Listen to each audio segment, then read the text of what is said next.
Assalamualaikum warahmatullahi wabarakatuh. Jumpa lagi dengan channel Nalar Terarah.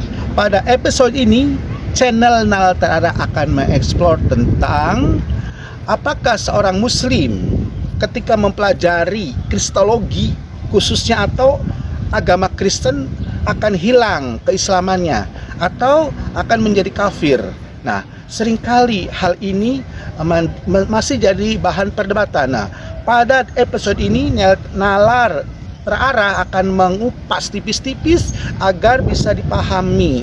Karena Nalar Terarah ini basisnya adalah studi agama-agama.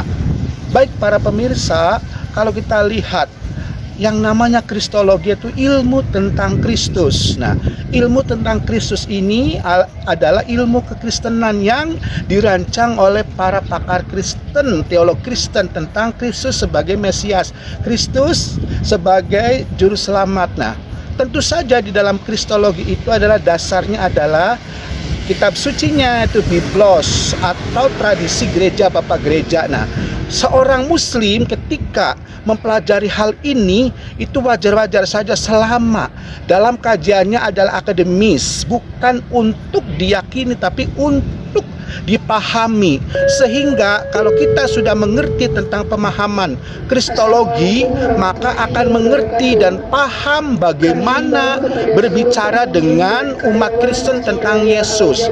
Karena apa? Karena kalau kita memahami Yesus berdasarkan agama kita, seringkali orang Kristen tidak mau mengerti karena dasar mereka adalah seolah-olah berbeda, padahal kalau secara runutan sejarah adalah sama.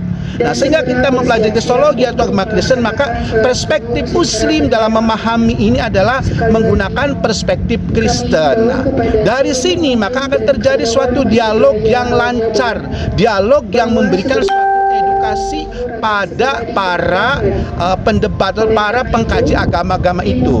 Oleh karenanya, maka kita harus mengembangkan studi kristologi ini di kalangan umat muslim supaya umat muslim punya wawasan.